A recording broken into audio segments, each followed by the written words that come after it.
முதல் வாசகம்.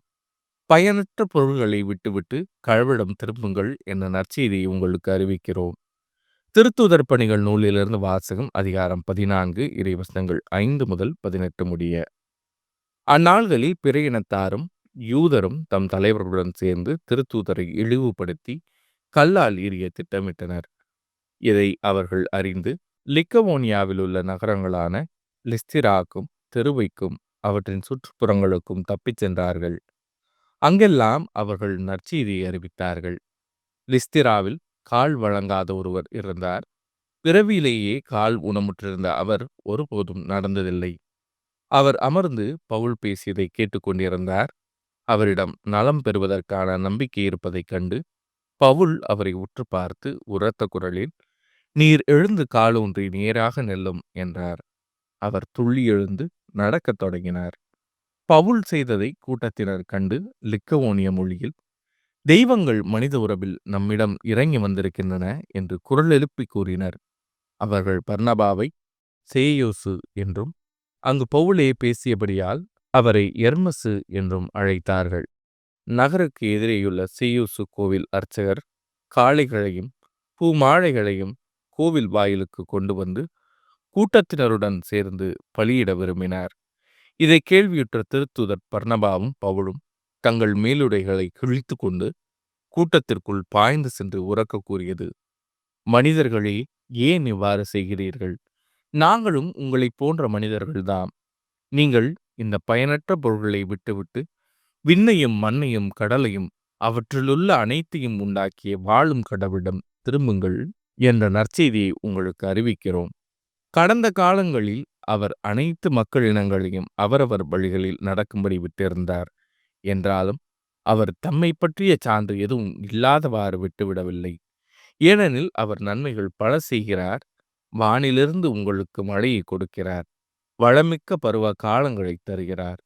நிறைவாக உணவளித்து உங்கள் உள்ளங்களை மகிழ்ச்சி பொங்கச் செய்கிறார். இவற்றை அவர்கள் சொன்னபோது கூட்டத்தினர் தங்களுக்கு பலியிடுவதை ஒருவாறு தடுக்க முடிந்தது. இது ஆண்டவரின் அருள்வாக்கு.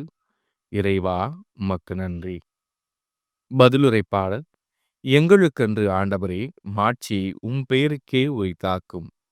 எங்களுக்கென்று ஆண்டவரே, எங்களுக்கென்று மாட்சியை உம் பெயருக்கே உரித்தாக்கும்.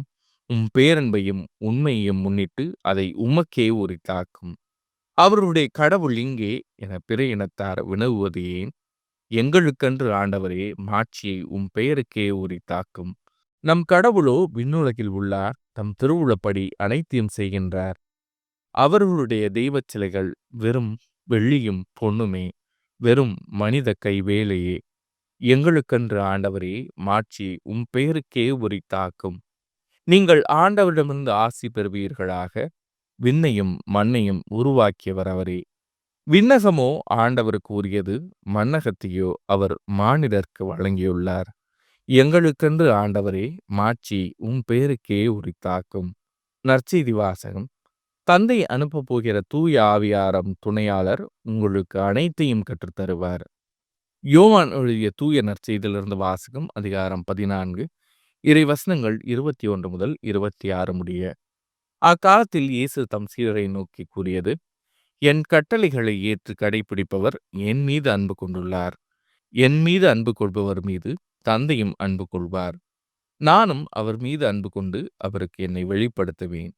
யூதா இஸ்காரியோத்து யூதாசு அல்ல, மற்றவர். அவரிடம், "ஆண்டவரே, நீர் உம்மை உலகிற்கு வெளிப்படுத்தாமல் எங்களுக்கு வெளிப்படுத்தப் போவதாக சொல்கிறீரே, ஏன்?" என்று கேட்டார். அதற்கு இயேசு பின்வருமாறு கூறினார், "என் மீது அன்பு கொண்டுள்ளவர் நான் சொல்வதை கடைப்பிடிப்பார். என் தந்தையும் அவர் மீது அன்பு கொள்வார். நாங்கள் அவரிடம் வந்து அவருடன் குடிகொள்வோம். என் மீது அன்பு கொண்டிராதவர் நான் சொல்வதை கடைப்பிடிப்பதில்லை.